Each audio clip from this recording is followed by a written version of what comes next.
the particle moves along curve, मतलब actually में 3D में मूव कर रही है curve x is equals to 4 cos t, comma y is equals to 4 sin t, comma z is equals to 6 t। तो इसमें कई बार बेटा क्वेश्चन आते हैं, इसमें ये कह रहा है कि डिटरमाइन करो वेलोसिटी एंड एक्सीलरेशन, ठीक है, acceleration at any time. Alright, पहला ये। दूसरा क्या है, यही पूछ रहा है कि आप वेलोसिटी और एक्सीलरेशन को पता करो eight t is equals to 0 and t is equals to 5। ये बेटा क्वेश्चन है, ठीक है। तो इसके कंसेप्ट को पहले समझते हैं। तो कंसेप्ट क्या कहता है, फिर इसको इस पर बात करेंगे। देखिए बेटा, इसको समझने के लिए आपको थोड़ा सा 3D समझना पड़ेगा। ठीक है, 3D प्लेन पर है हम लोग, ठीक है।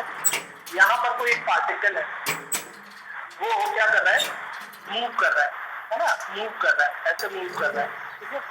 जब वो मूव कर रहा था तो किसी पर्टिकुलर टाइम पे ऑब्वियसली बात है उसकी पोजीशन हर सेकंड चेंज हो रही होगी। तो किसी एक पर्टिकुलर टाइम पे इसकी जो पोजीशन है वो है, इसका पोजीशन का एक्स कोऑर्डिनेट जो है वो 4 cos t है। तब कैसे पता चला आपको बेटा, एक्स की जगह पर ये दिया हुआ है, ठीक है, और इसका वाई कोऑर्डिनेट 4 sin t है और जेड कोऑर्डिनेट बेटा कितना है, 6 t, ठीक है। पर्टिकुलर किसी पोजीशन पर ये मूव कर रहे हैं, ठीक है, मूव कर रहा है, ये कर्व है तो मूव कर रहा है, तो इसकी पर्टिकुलर किसी टाइप से पोजीशन की है, ठीक है। तो अगर आपसे मैं कहूँ कि इसका पोजीशन वेक्टर लिख करके दिखा दें तो आप बेटा ऐसे लिखोगे आर वेक्टर, ठीक है। बेटा एक्स के अलावा कितना चल रहा है, कितना चला है 4 cos t, एक्स के अलावा 4 cos t, तो इसका मैग्नीट्यूड हो गया। इसमें डायरेक्शन एक्स एक्सिस की और ऐड कर सकते हैं, आई कैप प्लस 4 sin t जे कैप प्लस 6t के कैप, ठीक है। तो ये क्या आ गया बेटा बच्चों, ये आ गया इस जो भी पार्टिकल मूव कर रहा था उसका किसी पर्टिकुलर टाइम पोजीशन पे क्या गया, वेक्टर आ गया, ठीक है, पर्टिकुलर वेक्टर आ गया किसी पोजीशन पे।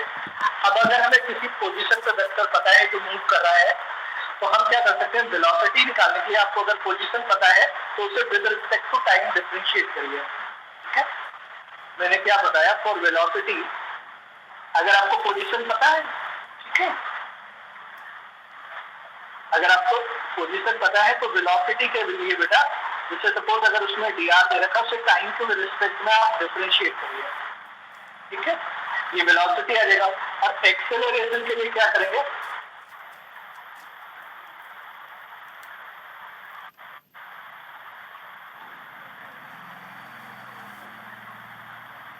एक्सेलरेशन के लिए बेटा क्या करेंगे बताइए, एक्सेलरेशन के इस जो भी आपको वेलोसिटी है उसको एक बार और डिफरेंशिएट कर देंगे, यानी क्या करते हैं d2r/dt, ठीक है। अब अगर इन्होंने किसी पर्टिकुलर टाइम पे पूछा है तो वो टाइम यहाँ पर रख देंगे, ठीक है, यहाँ पर टाइम रख देंगे, तो ये हो जाता है फॉर्मूला, ठीक है। अब यहाँ पर r क्या होता है बेटा, r होता है पोजीशन वेक्टर, r क्या होता है आपका पोजीशन वेक्टर। तो हमें तो पोजीशन वेक्टर पता ही चल गया है, तो हम सॉल्यूशन पे बढ़ते हैं। तो सबसे पहले क्या निकालेंगे, वेलोसिटी। बेटा वेलोसिटी क्या होगी, dr/dt, आप सभी समझदार बच्चे t के रिस्पेक्ट में से डिफरेंशिएट कर देंगे तो बेटा क्या आएगा, -4 sin t, ठीक है, आई कैप प्लस, अगला बोलिए बेटा 4 cos t plus 6 k cap. क्या बच्चों समझ में आई आपको ये बात? Yes sir. ये क्या निकाला है आपने, ये अगर आपने ध्यान दिया वेलोसिटी, ये आपने वेलोसिटी, वेरी गुड बेटा। ये आप लोगों ने वेलोसिटी निकाला है, इसको हम v वेक्टर कहते हैं। वेलोसिटी एक्चुअली में एक वेक्टर क्वांटिटी है, ठीक है। तो वेलोसिटी हमने निकाल लिया, तो अब हमें एक्सेलरेशन निकालना है, तो एक्सेलरेशन को a से रिप्रेजेंट करते हैं। ये भी एक ऐसी क्वांटिटी है बेटा, वेक्टर क्वांटिटी है, ठीक है। इसका सिंबल क्या होगा, इस तरीके से। तो इसकी जो वेलोसिटी आई इसी को एक बार और यानी इवेंचुअली क्या है, dv अपॉन dt करना है। तो जो एक्सेलरेशन आया है उसको फिर से डिफरेंशिएट करते हैं, तो बेटा क्या आएगा, -4 sin t, साइन का क्या हो जाएगा, cos t, sorry cos t i cap, ये कितना हो जाएगा, -4 sin i, ठीक है। और लास्ट में अब यहाँ पर पता ठीक है रह जाएगा, केवल 6 तो बाहर आ जाएगा, ठीक है आ जाएगा। तो यहाँ पर क्या हो जाएगा, 0, ये कांस्टेंट है ना। तो बेटा ये आ गया आपका। अब ये आंसर कहाँ पर आया है, ये जो दो आंसर आपने निकाले हैं बेटा, ये जनरल आंसर है। जनरल आंसर का मतलब है ये एक फॉर्मूला आ गया है कि अब आप क्या कर सकते हैं, किसी भी पर्टिकुलर टाइम पर निकाल सकते हैं। अब हमने पहला क्वेश्चन को हमने सॉल्व कर लिया, डिटरमाइन एट एनी टाइम, ये आंसर जो आया है ये किसी भी टाइम के लिए आया है। लेकिन दूसरे वाले में क्या पूछा है, आप किस टाइम के लिए निकालें बेटा, इसको निकालें t इक्वल्स टू 0 के लिए और t इक्वल्स टू π/2 के लिए। तो अगला देख लेते हैं, एट t इक्वल्स टू 0, अगर t इक्वल्स टू 0 निकालें तो वेलोसिटी क्या आएगी बेटा, देखिए बच्चों यहाँ पर वेलोसिटी t की जगह पर क्या रखेंगे, 0, तो sin 0 कितना होता है, बोलिए, sin 0 तो 0 हो गया, तो ये बेटा ये 0 ही हो गया। यहाँ पे cos 0 कितना होता है, 1, तो +4 k कैप प्लस, अब यहाँ पे तो t है नहीं तो ये वैसे ही बना रहेगा 6 k कैप। तो हमारी t इक्वल टू 0 पर वेलोसिटी क्या आ गई, 4 j cap plus 6 k cap, ठीक है। और एक्सेलरेशन अगर निकालेंगे तो a कैप, a वेक्टर, ये क्या हो जाएगा, cos, तो ये -4 i कैप हो जाएगा बेटा, साइन वाला 0 हो जाएगा, और बस ये आ गया आपका एक्सेलरेशन। बेटा समझ में आई बात कि नहीं आई? यस सर, आ गया। ये समझ में आ गया। अब किसी ने अगर मान लो आपसे, किसी ने आपसे मैग्नीट्यूड पूछ दिया होता, एक सेकेंड, अगर आपसे किसी ने मैग्नीट्यूड पूछ दिया होता, मैग्नीट्यूड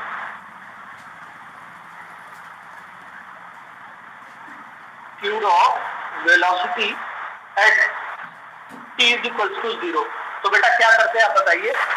तो आप ये जो वेक्टर क्वांटिटी आई है इसका क्या निकाल लेते हैं, मॉड।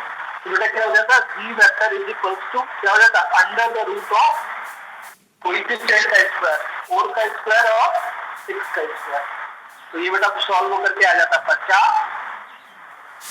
अंडर रूट के अंदर इसे लिख सकते हैं कितना, 25 यानी 5√2। बात समझ में आई बच्चों, 52 हो जाएगा बल्कि 16, हाँ 52 हो जाएगा।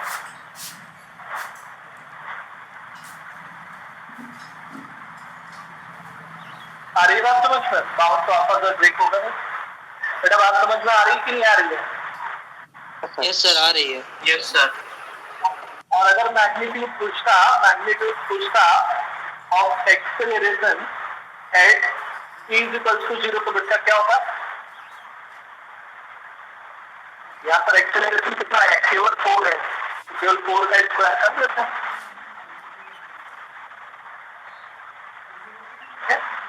उम्मीद है सबको समझ में आ गया। यस बोलिए बच्चों। Yes sir. तो जब भी आपसे वो पूछता है मतलब, अच्छा कई बार क्या होता है बुक में ये चीज डिफॉल्ट होती है, क्या होती है, डिफॉल्ट होती है। मतलब अगर आपसे किसी पर्टिकुलर टाइम पे पूछ ले, अगर वो जर्नल पूछ रहा है, ठीक है ध्यान से समझिएगा, अगर वो जर्नल पूछ रहा है, एट एनी टाइम पूछ रहा है, तो फिर आप उसका मैग्नीट्यूड निकालिए चल जाएगा। लेकिन अगर वो किसी टाइम पर पूछ रहा है ना, किसी टाइम पर पूछ रहा है, तो फिर उसका मॉडुलस निकालना जरूरी होता है। आप मेरी बात समझते हैं मैंने क्या बोला? Yes sir. तो एक क्वेश्चन आप लोग भी करिए, मैं क्वेश्चन लिख रहा हूँ, ठीक है, और फिर आप लोग उसके आंसर करेंगे। यहाँ पर एक पार्टिकल है, तो particle is moving along the curve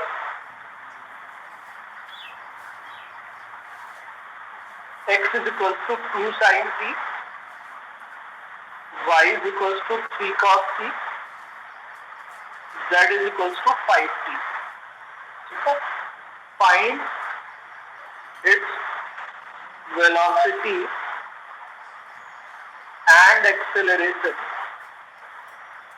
eight t is equals to 0. अच्छा बेटा बताओ, यहाँ पे t is equals to 0 पूछा है, तो क्या हम मैग्नीट्यूड निकालेंगे कि नहीं निकालेंगे? निकालेंगे पर्टिकुलर टाइप। अगर ये नहीं पूछा होता, केवल ये लिख देता find velocity and acceleration at any time, तो बस इसको हम केवल डिफरेंशिएट करके छोड़ देते, फिर मैग्नीट्यूड नहीं निकालते। अब बच्चों आप करें और जल्दी से मेरे को आंसर बताएं।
हाँ बोलो बच्चों, कितना आंसर आया?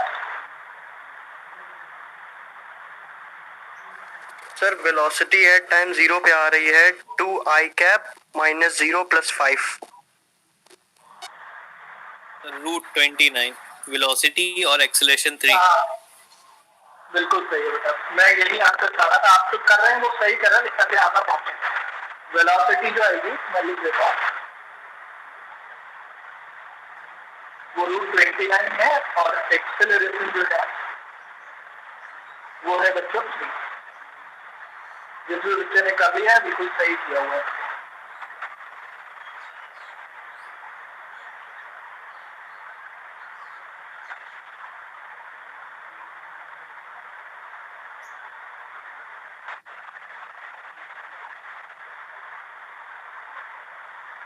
कर लिया बच्चों?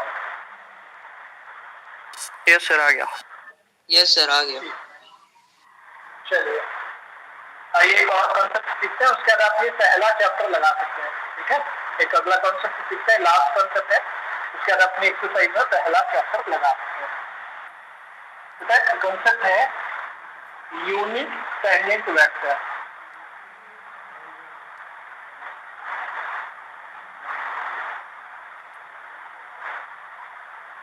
ठीक है, लेट करो यहाँ पर आर जो है पोजीशन वेक्टर, ये कोई पोजीशन वेक्टर है। ठीक है, अगर आप इसे with respect to T time के रिस्पेक्ट में डिफरेंशिएट करो, ठीक है, तो इस पोजीशन वेक्टर का यूनिट टेंजेंट वेक्टर क्या होगा? देन यूनिट टेंजेंट वेक्टर जो होगा बेटा उसको रिप्रेजेंट करते हैं। हाँ बिल्कुल सही है, तो टी से रिप्रेजेंट करते हैं dr/dt। यहाँ पर क्या हो गया, ये वो वेक्टर हो गया डिवाइडेड बाय इसी का मैग्नीट्यूड।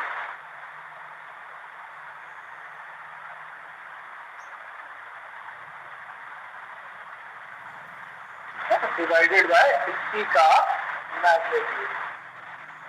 सारी बात समझ में? अब देखिए मैं एक क्वेश्चन के थ्रू बताता हूँ। ठीक है, जैसे क्वेश्चन वाले ने कहा कि z इज इक्वल कि find unit tangent vector UTV अगर उसने कहा एट कर्व, कोई कर्व दे रखा है जो x पर है t square plus 1,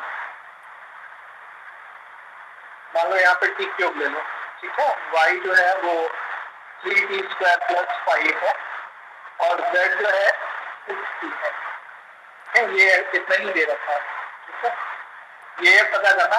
and also find unit tangent vector at 2 is equal to 0 पर भी पूछा, t इज इक्वल टू 0 पर। तो पहले बेटा हमें जनरल यूनिट टेंजेंट वेक्टर है, तो क्या करते हैं, सबसे पहले तो इसका पोजीशन वेक्टर लिखें। तो बेटा पोजीशन वेक्टर क्या बनेगा, आप सभी बच्चे बताएंगे क्या बनेगा बेटा,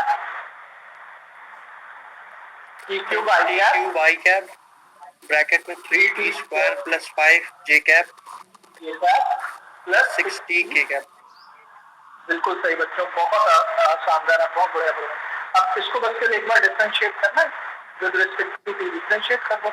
इतना डिफरेंशिएशन आप सभी को पता है, 3t स्क्वायर प्लस ये कितना हो गया बेटा 6t हो गया। अच्छा यहाँ पे आई कैप मैंने नहीं लिखा, आई कैप प्लस देखो 5 का तो 0 हो जाएगा, 6t j कैप प्लस यहाँ पे t का तो 1 हो जाएगा, तो ये 6k कैप हो गया। अभी हमें यूनिट वेक्टर चाहिए इसका, tangent vector, unit tangent vector चाहिए। तो ये क्या फॉर्मूला था न्यूमरेटर में, तो ये यही रहेगा 3t square plus 6t I cap plus 6t k cap. आ रही बात समझ में बच्चों, समझ में आ रहा है? Yes sir. Yes sir. तो 3 डिवाइडेड बाय, अब डिनोमिनेटर में क्या कर देंगे, डिनोमिनेटर में अंडर रूट वैल्यू है ना, तो बेटा 3t का होल स्क्वायर प्लस 6t का होल स्क्वायर प्लस 6 का होल स्क्वायर। उम्मीद है बच्चों आप इतना एक्सप्रेशन तो इतनी अलजेब्रा तो आप लोग कर ही लेंगे, कर लोगे? Yes sir. ठीक है। अब यहाँ पर ये भी पूछा है, अगला सर देखिए k का कोएफिशिएंट 6 रहेगा, 6t तो आपने लिखा है कहाँ पर बेटा, तो पीछे वाले पेज में।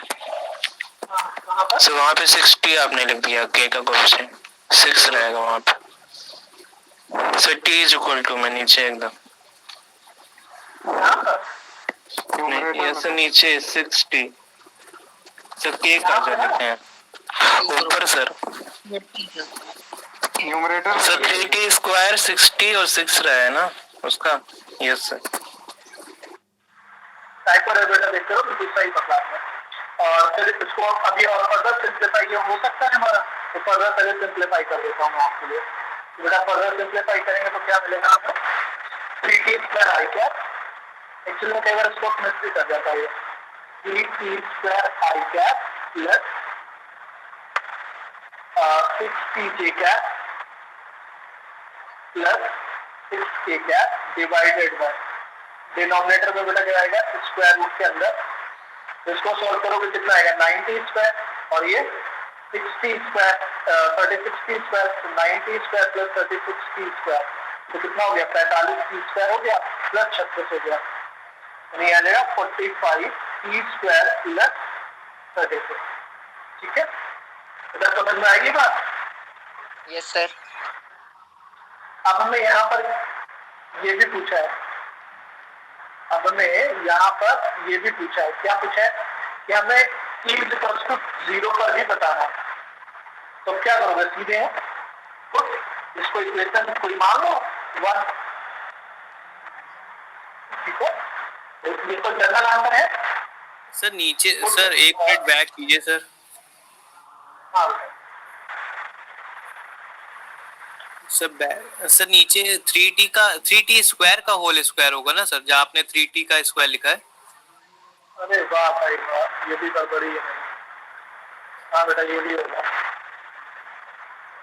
3t स्क्वायर होगा तो ये भी गड़बड़ लिखा है, पूरा ही गड़बड़ लिखा है, तो ये आ जाएगा 90 स्क्वायर, एक सेकेंड, ये आ जाएगा 90 की पावर प्लस कितना था 36 t स्क्वायर प्लस 36, ये आ जाएगा है ना। Yes sir. अरे बात कर रहे हैं, ठीक है, तो चलिए t इक्वल टू 0 निकालना है ना, तो t की जगह पर 0 रखने का काम स्टार्ट करते हैं। तो टी तो सारी जगह पर है, तो इसमें टेंजेंट क्या हो जाएगा, 0। आ रही बात समझ में? देखो टी तो सब जगह पर है ना, ना ना 0 नहीं होगा, ए के ऊपर टी नहीं है, तो ये 0 हुआ, ये 0 हुआ, ये तो ई इज इक्वल टू क्या आ गया 6, ठीक है। अब डिनोमिनेटर में भी देखते हैं, ये 0 हो गया, ये 0 हो गया, ये 36 हो गया, सर 9 आएगा अंडर रूट 81। ये आ रही है बात समझ में? Yes sir. Yes sir. ठीक है, तो ये इस तरीके से निकालते हैं बच्चों। आप भी एक क्वेश्चन करके मेरे को बताएं, बुक का ही क्वेश्चन है, जल्दी से बताएंगे सभी लोग, है ना। आपको फाइंड करना है, यूटीवी फाइंड करना है, ठीक है। फिर आपको x बराबर दे रखा है बेटा t² + 1, दूसरा है y = 4t - 3, z = है बेटा 2t² - 6t, और यहाँ पे x, पहले तो आपको यूटीवी फाइंड करना है, ठीक है, और दूसरा सेकंड में आपको ये फाइंड करना है, यूटीवी फाइंड करना है x = 2। Excuse me sir. हाँ बेटा, सर ऊपर से 6k वेक्टर अपॉन 9 आना चाहिए सर, अंडर रूट 81 बन रहा है 81 कैसे बनेगा? सर। नहीं, 9 तो सही है, + 36 का + रूट 36 करेंगे तो 6 ही तो आएगा। 6 का स्क्वायर तो 60 होता है ना। 30 72 + 9 81। अरे हमें सर 9 और 36 0 हो गया है, टी की वैल्यू 0 रखने पे, तो 36। हाँ सर ओके ओके सर, समझ गए। ठीक है, चलो जल्दी से दूसरा करो, समझ लो तो जल्दी से करो।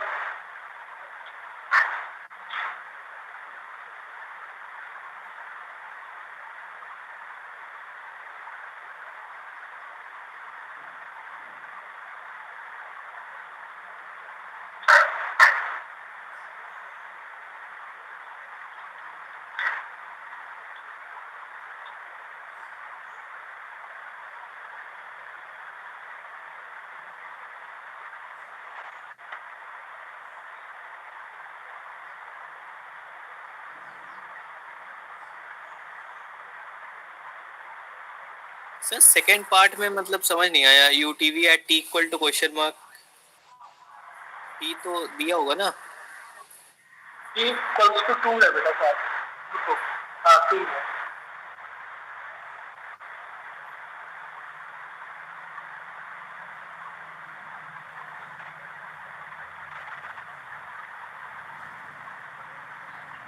मुझे केवल t = 2 वाला बताइए, अगर वो सही है तो पहले वाला डिफॉल्ट ही सही हो जाएगा।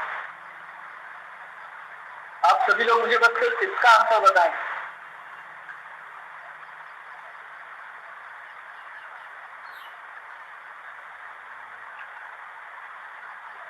Sir 4j - 6k upon root 52।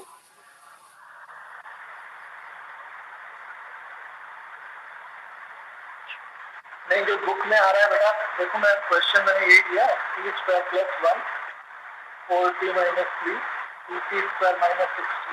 Book में बेटा कुछ दूसरा आ रहा है, 2i cap + 2j cap + k cap / 3 आ रहा है। देखो कुछ कॉमन लेकर के कट रहा है क्या आपका? यस सर आ गया। यही आ रहा है? यस सर यही आ रहा है। Yes sir. बेटा जिसने बोला है बेटा एक बार कैलकुलेशन चेक कर लीजिए आप।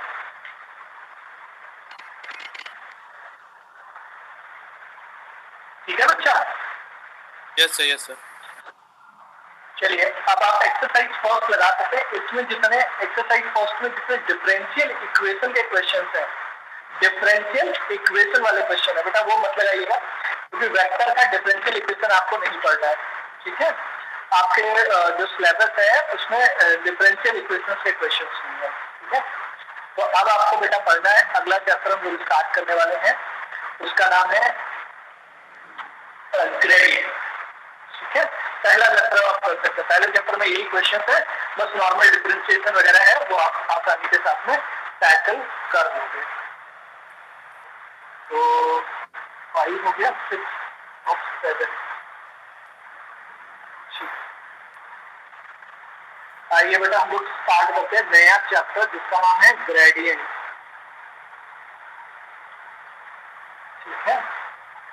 और इसमें और भी होता है डायरेक्शन डेरिवेटिव। बहुत इत्मीनान से समझेंगे, सारी बातें समझ पाएंगे, ठीक है।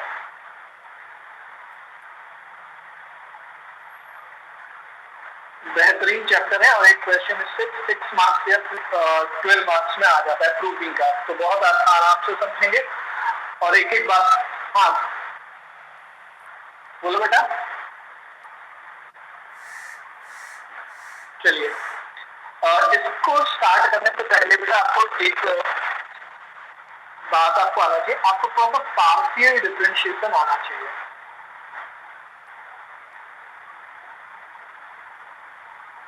उम्मीद है सभी बच्चे पार्शियल डिफरेंशिएशन थोड़ा बहुत जानते होंगे, नहीं जानते तो यहाँ पर सीखे। जैसे u कोई एक फंक्शन है x² y plus y² z plus z² x, और किसी ने मुझसे पूछा कि आप बताएं del u by del x, ठीक है, या डेवर u बाय डेवर x, तो बेटा इसका मतलब है केवल x डिफरेंशिएट होगा, बाकी जितने भी वेरिएबल है वो सारे कांस्टेंट है। फिर से सुनिए मेरी बात, जिसके रिस्पेक्ट में कर रहे हैं वही केवल इंडिपेंडेंट है, बाकी सारे कांस्टेंट हैं। जिसके रिस्पेक्ट में कर रहे हैं वही इंडिपेंडेंट वेरिएबल है, बाकी सारे कांस्टेंट है। और कांस्टेंट को हम डिफरेंशिएशन में जीरो की तरीके से ट्रीट, मतलब उसका जीरो होता है। अब देखिए बेटा, कांस्टेंट लेकिन अगर किसी वेरिएबल से मल्टीप्लाई है तो नहीं जीरो कर सकते। अब देखो यहाँ पर है पहले टर्म का डिफरेंशिएशन, तो इसका तो x का क्या हो जाएगा 2x हो जाएगा, और y बाहर निकाल चुके तो 2xy हो जाएगा, प्लस अब x के रिस्पेक्ट में ये दोनों तो क्या है कांस्टेंट है, तो इसका क्या हो जाएगा 0, प्लस अब z² तो कांस्टेंट है और x का क्या हो जाएगा 1 हो जाएगा, तो इसका डिफरेंशिएशन क्या रहेगा 2xy प्लस z²। क्या बेटा समझ में आया कि नहीं आया? यस सर, क्लियर है। अच्छा, तो आप लोग जल्दी से मेरे को बताइए कि del u by del y क्या होगा, जल्दी से बताइए बच्चों, जल्दी से।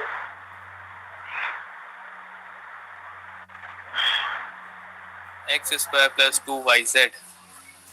बिल्कुल सही, बहुत बढ़िया, इतना तो आंसर मैंने एक्सपेक्ट ही नहीं किया था। देखो x² हो गया प्लस 2y और z हो जाएगा। तो चलिए आपको बेसिक बातें पता है, तो अब हमें पार्शियल डिफरेंशिएशन हमें वेक्टर में भी पढ़ना है बेटा। किसमें पढ़ना है? वेक्टर का भी पार्शियल डिफरेंशिएशन होना चाहिए। वेक्टर फंक्शन कैसे किस तरह के होते हैं वो हम लोगों को पता ही है। तो आइए एक क्वेश्चन करते हैं वेक्टर फंक्शन का और उसमें पार्शियल डिफरेंशिएशन सीखते हैं, ठीक है। चलो कुछ उसमें वैल्यूज निकाल करके देख लेंगे। चलिए एक मेजर क्वेश्चन ले लेते हैं और कुछ उसमें वैल्यूज आप लोग निकाल करके सीखेगा। चलिए नेक्स्ट स्लाइड में आता हूँ बेटा मैं। देखिए क्वेश्चन में ले रहा हूँ, मान लेता हूँ u एक वेक्टर है, बहुत ध्यान से समझेंगे सभी बच्चे। u एक वेक्टर है, वेक्टर फंक्शन है 2x² y माइनस x की power 4 i cap plus e की power xy minus y sin x j cap plus x² cos y k cap. बेटा आपने अगर ये वाला फंक्शन डिफरेंशिएट कर लिया पार्शियली, तो आप पार्शियल के बिल्कुल वास्ता हो जाएंगे, आपको हर क्वेश्चन आप कर पाएंगे। इसमें हम सब कुछ निकाल लेते हैं, जो जो चीजें हम कभी हमें जरूरत पड़ सकती है, सब कुछ निकाला। इसमें बेटा हम निकालेंगे du by dx, du by dy,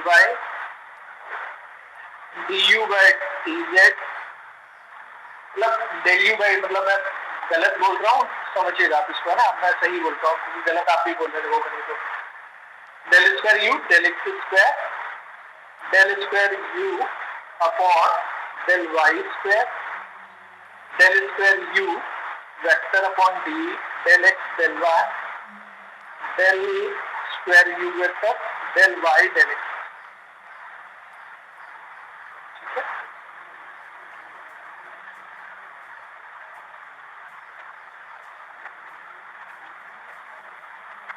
बच्चों मैं एक निकालूंगा, बाकी आप करेंगे। जैसे मैं x निकालूंगा, ठीक है, yz आपको करना है, फिर मैं डेल स्क्वायर यू निकालूंगा, ये वाला आपको करना है, फिर मैं ये निकालूंगा, ये वाला आपको करना है। तो एक एक आपको करना है, मेरी हेल्प करते चलना है, ठीक है। तो सबसे पहले बेटा मैं 1 मिनट इसको समझ लें, ध्यान से देखो बेटा, del square sorry del U by del X निकाल रहा हूँ। कौन सा वेरिएबल है बोलो? एक्स। और बाकी सारे क्या है? कांस्टेंट है। ठीक है, तो x को ही वेरिएबल मानो, तो इसका डिफरेंशिएशन क्या हो जाएगा? 2xy minus 3x square 4xy minus 4x 3x cube square 4x cube। आई क्या है? आई बात समझ में? Yes sir. ठीक है, प्लस अब यहाँ पर देखो ध्यान से बेटा, देखो e की पावर xy है, सोचो e की पावर अगर 3x होता है, इसका डिफरेंशिएशन कर रहे होते तो क्या लिखते?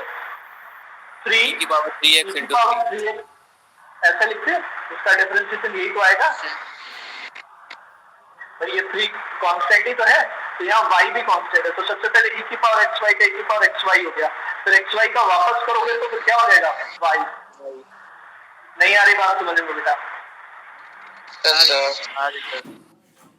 ठीक है, अब माइनस माइनस, अब देखो यहाँ y तो कांस्टेंट है, तो sin x का क्या हो जाएगा? y बाहर निकल गया कांस्टेंट, sin x का क्या हो जाएगा? वहां से।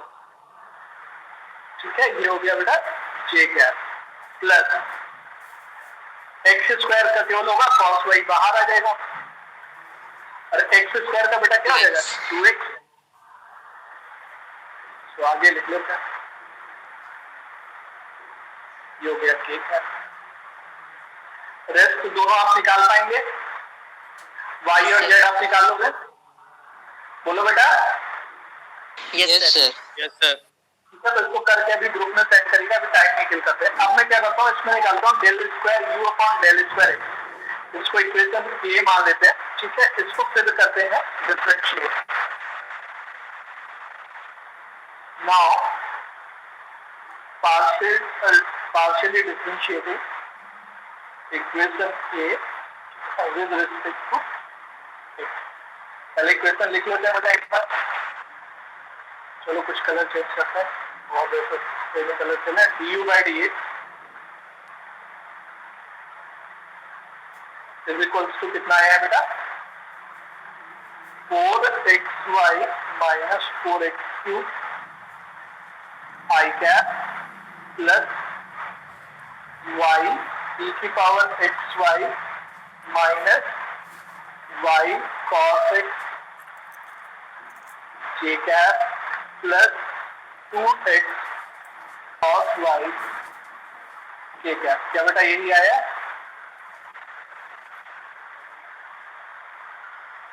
अब देखो जब फिर से करेंगे तो क्या आएगा? फिर से करोगे भाई, आप देखो आप क्या कर रहे हो, del U by del X जो है इसको फिर से कर रहे हो, ये क्या हो जाएगा? ये तो हो जाएगा, तो इसका वैल्यू क्या आएगा? अब फिर से इसको एक्स के रिस्पेक्ट में करो बेटा, एक्स के रिस्पेक्ट में करोगे बोलो क्या बचेगा? केवल 4y minus 12x square I cap plus e की पावर xy e की power xy y square plus y sine x ठीक है, तो यहाँ से हो जाएगा plus y sine x j cap plus 2 cos y k cap. अब cos का फिर से क्या होगा? साइन में y स्क्वायर कॉस्ट में तो कोई चेंजेस होंगे नहीं, यहाँ पे j कैप इधर ही लिख देता हूँ। सर y स्क्वायर कैसे हुआ वहाँ पे? बेटा अभी बताता हूँ, 2 cos y ठीक है बेटा। देखो एक y ऑलरेडी था, एक तो y ऑलरेडी था ना, और e की पावर xy को फिर से करोगे तो इसका फिर से आएगा e की पावर xy into y, इसका डिफरेंस सर x आएगा ना, y की ओके सर, ओके सर। चलो तुमने पूछा और खुद ही समझ लिया, इसका हमको भाई समझ में आ गया, तो ये आ गया इसका। तो बाकी दोनों आप निकाल लेंगे? यस सर, निकाल लेंगे। ठीक है, आइए अब तीसरे पर बात करते हैं। तो अब यहाँ पर देखो क्या है, इसका वैल्यू पूछा है, इसमें बेटा हम जो हमारे पास आंसर है वो du by dx का है, फिर उसको y का है। इसमें पहले y जो अंदर लिखा रहता है ना वो पहले डिफरेंशिएट होता है। तो हम लोगों ने क्या किया, x पहले निकाल रखा है यहाँ पर, तो ये वाला नहीं निकाल पाएंगे, हम ये वाला निकाल सकते हैं। इसमें क्या करेंगे, पहले जो x निकला हुआ है उसको y के रिस्पेक्ट में दोबारा कर देंगे। अब आप कर पाएंगे, उम्मीद है कि आप सारे कर लोगे। Yes sir. Yes sir. तो एक बार करके ग्रुप में आंसर पोस्ट करिएगा, इसमें टाइम नहीं किल करता है, ठीक है। आइए चैप्टर की शुरुआत करते हैं। अगर आपको पार्शियल डेरिवेटिव पता है तो ग्रेडियंट समझते हैं क्या होता है, ठीक है। स्टार्ट करें बेटा। Yes sir. बच्चों स्टार्ट करूं? Yes sir. Yes sir. लोग बात करते हैं, बीच में एक्स्ट्रा आ गया।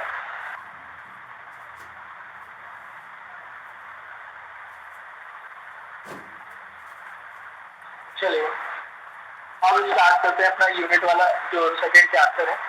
उसमें सबसे महत्वपूर्ण चीज जो आपको याद होनी चाहिए वो है vector differential operator.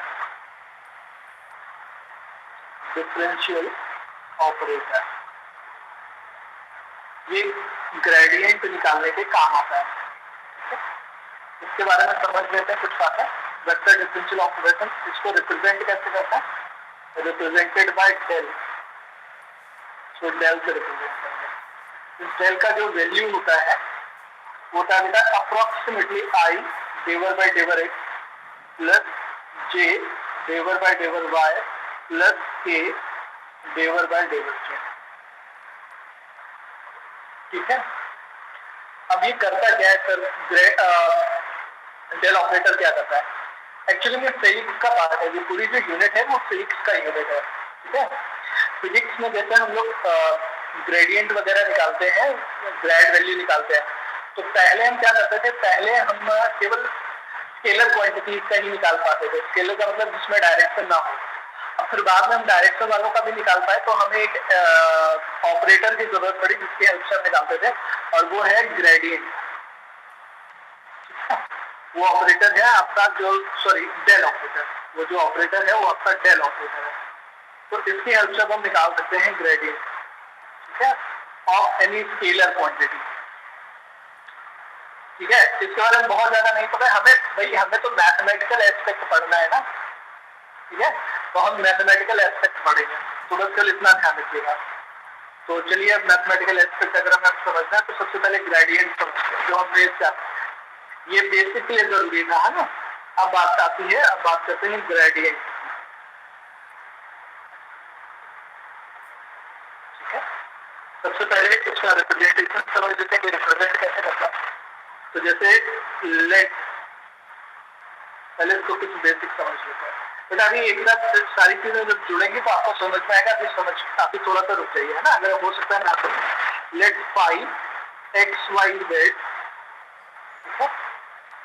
B A scalar point function, एक स्केलर पॉइंट फंक्शन है, ठीक है, और डिफाइंड है, defined in any region R. यानी कोई एक ऐसे मान लो कोई रीजन है, ठीक है, इसका कोई पर्टिकुलर पॉइंट पर एक फंक्शन डिफाइंड है एक्स वाई जेड,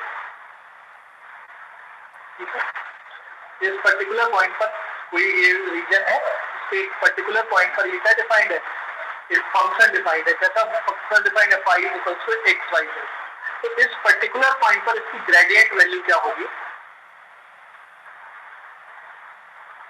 ग्रेडियंट